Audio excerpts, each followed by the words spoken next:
안녕하세요, 여러분. 오늘도 흥미진진한 주제로 여러분을 찾아왔습니다. 이번 시간에는 에덴 동산이라는 주제를 중심으로 수메르 문명, 성경, 그리고 유란시아서에서 이 이야기가 어떻게 전해지고 있는지 비교 분석해 보겠습니다.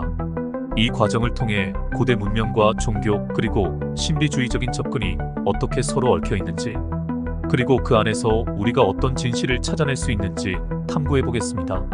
먼저 에덴 동산은 성경에서 잘 알려진 이야기로 많은 분들이 익숙하실 겁니다.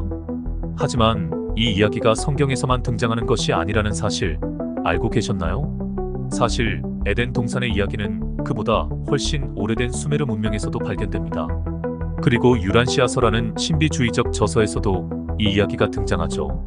오늘은 이 세 가지 출처를 비교하며 각각의 이야기가 어떻게 다르고 어떻게 비슷한지 살펴보겠습니다.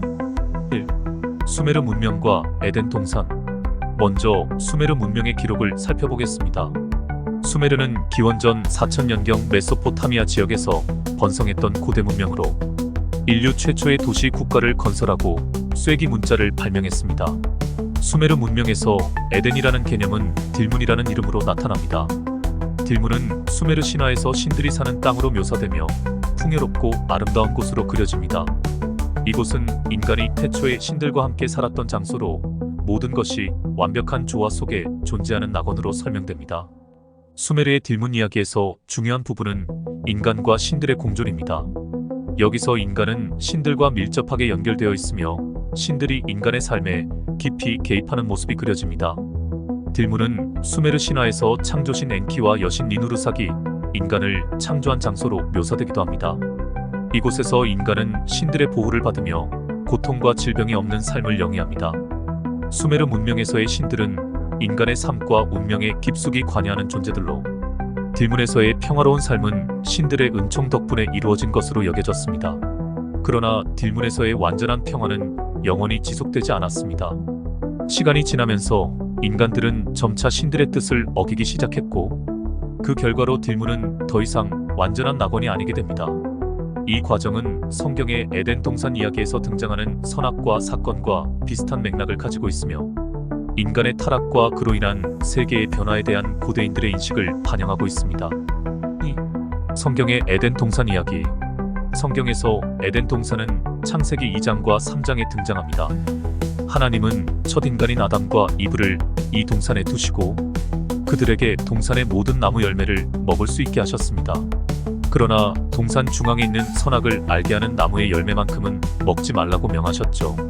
하지만 뱀의 유혹에 넘어간 이브와 아담은 결국 이 열매를 먹게 되고 그 결과로 그들은 에덴 동산에서 쫓겨나게 됩니다.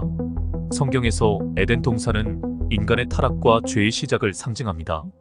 이곳에서 아담과 이브는 처음에는 무죄한 상태로 존재했지만 선악과를 먹음으로써 죄를 알게 되고 그 죄로 인해 하나님과의 관계가 단절됩니다. 이 사건은 인간이 자유의지를 가지고 있지만 그 자유의지를 잘못 사용함으로써 죄와 고통이 세상에 들어왔다는 중요한 교훈을 담고 있습니다. 성경의 에덴 동산 이야기는 단순한 도덕적 교훈을 넘어 인간의 본질과 운명에 대한 깊은 철학적 성찰을 제공합니다. 인간은 자유의지를 가진 존재로서 그 선택에 따라 자신의 운명을 결정하게 됩니다.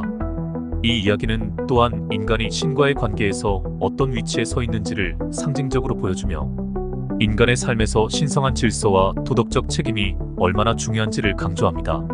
에덴 동산 이야기는 또한 성경 전체에서 반복되는 주제인 언약과 불순종의 서사를 대표합니다.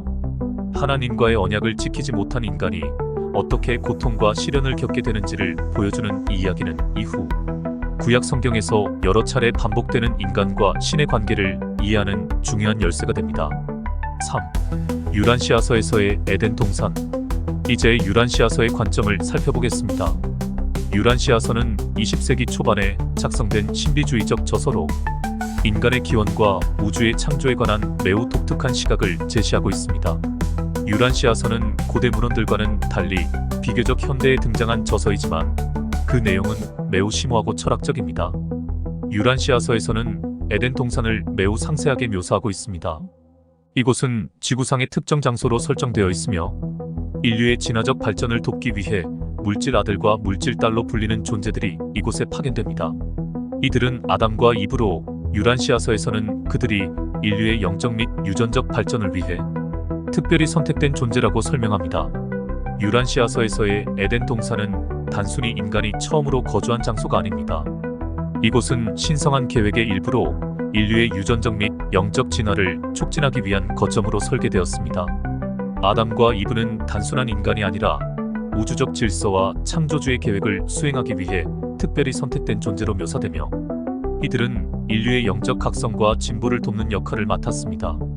유란시아서의 에덴 동산 이야기는 수메르 신화와 성경의 이야기와는 여러 면에서 다릅니다.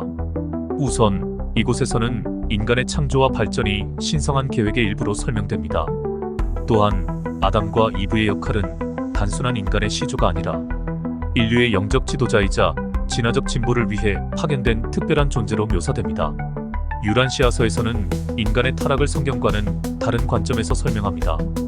여기서의 타락은 영적 타락이 아닌 신성한 계획의 일부분이 실패한 결과로 해석됩니다.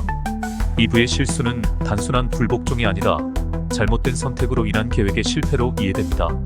이러한 관점은 인간의 자유의지를 강조하면서도 그 선택이 얼마나 중요한 영향을 미칠 수 있는지를 보여줍니다. 4. 세 가지 관점의 비교. 이제 이 세 가지 관점을 비교해 보겠습니다. 수메르 문명, 성경, 그리고 유란시아서에서 에덴 동산의 이야기는 공통적으로 낙원, 인간의 창조, 신과의 관계라는 주제를 다루고 있지만 각기 다른 방식으로 전개됩니다.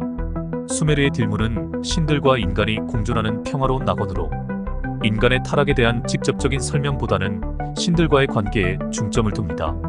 이 이야기는 신화적 요소가 강하며 인간의 창조와 관련된 신비로운 사건들이 주로 등장합니다. 반면 성경의 에덴 동산은 인간의 타락과 그로 인한 결과를 강조합니다.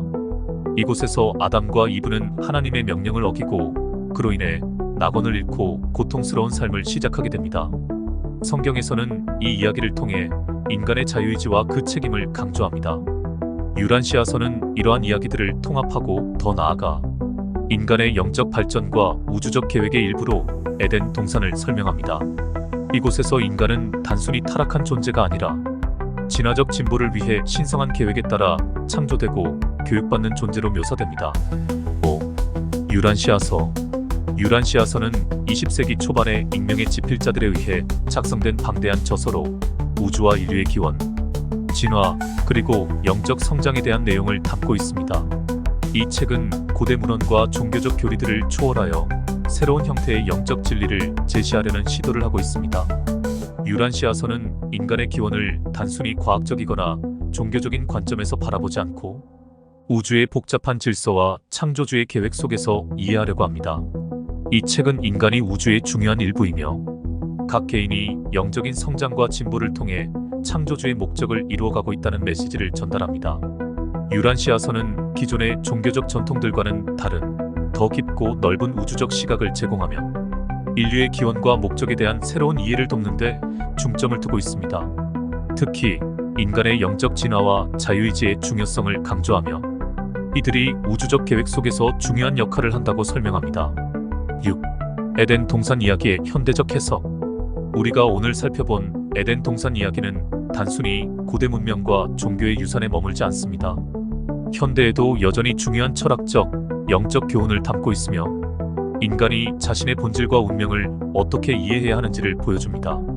현대 사회에서 우리는 기술과 과학이 발달한 시대에 살고 있지만 여전히 인간 본질에 대한 질문은 계속되고 있습니다. 우리는 어디서 왔으며 어디로 가고 있는가? 에덴 동산 이야기는 이러한 질문들에 대해 깊이 있는 성찰을 제공하며 우리에게 자유의지의 중요성과 그 책임을 상기시켜줍니다. 성경에서의 에덴 동산 이야기는 인간이 처음에는 신과 완벽한 관계를 유지했으나 자유의지를 잘못 사용함으로써 그 관계가 깨어졌다는 점을 강조합니다. 이 이야기는 현대인들에게도 중요한 교훈을 제공합니다. 우리는 자유의지를 가진 존재로서 그 선택이 우리의 삶과 세계에 어떤 영향을 미칠지를 깊이 고민해야 합니다. 유란시아서에서의 에덴 동산 이야기는 인간의 영적 진보와 우주적 계획의 일환으로서의 의미를 강조합니다. 이는 현대인들이 자신의 영적 성장을 중요하게 여기고 더 높은 목적을 향해 나아갈 필요가 있음을 시사합니다. 우리는 단순히 물질적 삶을 살아가는 존재가 아니라 영적 성장과 진보를 통해 우주적 계획에 기여할 수 있는 존재라는 메시지를 새겨야 합니다. 7. 결론. 에덴 동산 이야기의 의미. 에덴 동산 이야기는 수메르 문명, 성경, 유란시아서에서 각기 다른 방식으로 전해지지만 그 중심에는 인간의 창조와 진화, 그리고 신과의 관계라는 공통된 주제가 존재합니다. 이 세 가지 관점은 모두 인간의 본질과 자유의지에 대한 중요한 통찰을 제공합니다. 수메르 신화에서는 인간이 신들과 함께 창조된 특별한 존재로, 성경에서는 그들의 자유의지로 인해 낙원을 잃은 존재로, 유란시아서에서는 우주적 계획의 일부로 인간이 묘사됩니다. 이러한 다양한 관점들은 모두 인간이 단순한 물질적 존재가 아니라 더 높은 영적 목적과 의미를 가진 존재임을 시사합니다. 마지막으로 우리는 이 이야기를 통해 인간이 본질적으로 강력하고 신성한 존재임을 깨달아야 합니다. 인간은 자유의지를 통해 자신의 운명을 개척하고 더 높은 영적 진리에 도달할 수 있는 잠재력을 가지고 있습니다. 이 메시지를 통해 우리는 스스로의 가치를 인식하고 더 나은 미래를 만들어 나갈 수 있을 것입니다. 오늘의 이야기를 통해 여러분께서도 에덴 동산에 대한 새로운 시각을 얻으셨기를 바랍니다. 다음 시간에는 또 다른 흥미로운 주제로 찾아뵙겠습니다. 감사합니다.